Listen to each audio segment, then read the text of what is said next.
Arvind Sanger, good morning, sir. I am assuming it's a yes to the comments what me and Aisha were discussing, right?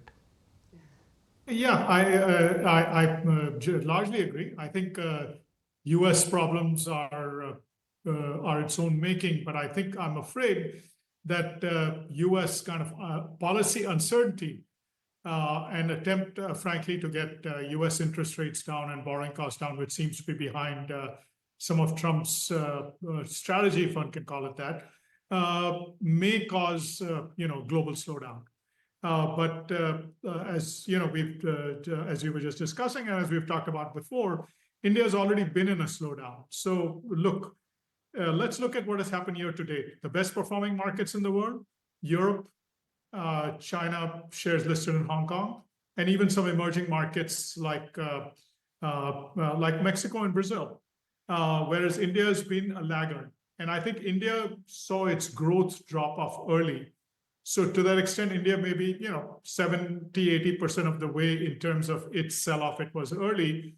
But is India going to be the market leader in 2025 like it was in 23 and 24? I think that'll depend, frankly, on what you were just discussing, which is what does the Indian government, what do the regulators, what do the central bank do to cause, look at Europe, right? Germany announced a big bazooka in terms of significant capex, and that has helped the European markets. China is starting to do that. So it's going to be each country doing the things that will be necessary to get growth back on track and to get investors interested. Because in a recession or global slowdown fears, the easiest thing is to sit on your hands and hide in treasuries or something like that.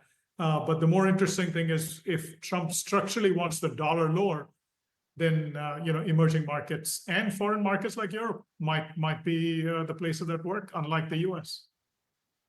For our Indian audience here, what should they do? I mean, is the worst behind? Should they start backing the truck and loading it, or abhi Delhi dur hai? I think you need to be patient. My one concern, if I can be brutally honest, is that while the foreigners were selling starting in October last year, the Indians were buying. So the smart money sold early. Unfortunately, the dumb money kept buying all the way down, if you look at the data. So the question really is, have we seen the puke from the domestic investor, or are domestic investors completely immune to facts and to slowdown? And if we see a little bit more of a correction with the last investors kind of taking money on the sideline, then we would get much more interested. Counting on the foreigners, they sold, and when they buy, the market will go up. I think that part is already over. The question is, where is the domestic investor? Has there enough recognition come that India is not immune to cycles? India is not, valuations do matter. All of these things, if some rationality has returned and some hot money has gone out for good, where silly money was being thrown at IPOs, then we can slowly start the rebound into a rational market. I think the euphoria is what set up to this pullback, and I'm gradually nibbling, but I'm not seeing signs of complete capitulation, which would be really exciting to back up the truck. So, Arvind, in the interim, once it all settles down, the dust on both the US fall and perhaps in India rebound, what's going to do well? And is China the obvious trade then? Well, China is clearly one of the, even after this rebound, it's one of the best plays on kind of valuation. It is also one of the winners of AI. Now, let me be honest.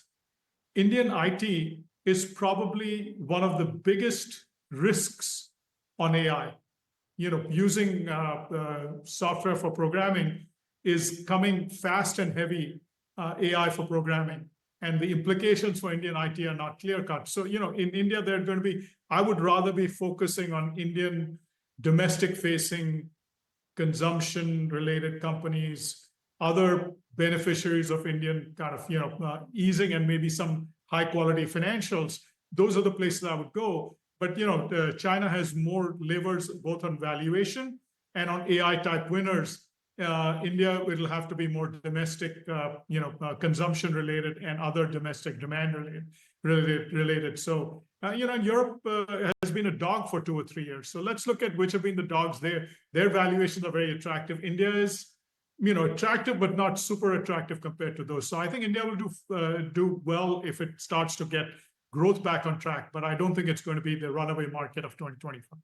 Arvind, I think that's a great point. What you are essentially, I'm just summarizing our interview. What you were saying is that, look, US markets were almost like Humpty Dumpty. The Humpty Dumpty had a great fall. That great falls happened, and they can fall a bit more. Earlier, US markets, when they used to fall, that used to shake the world. This time around, it could be different because other markets have corrected. For our Indian audience, they should not worry too much about the fall in US markets because Indian markets have already corrected in advance of this US market correction. However, you feel that when the dust will settle down, India may come back, but it may not be the best market of 2025. Global investors may lean towards 2025, and you feel that Indian AI, because of AI, Indian IT stocks are in a disarray. Have I summarized it correctly, sir?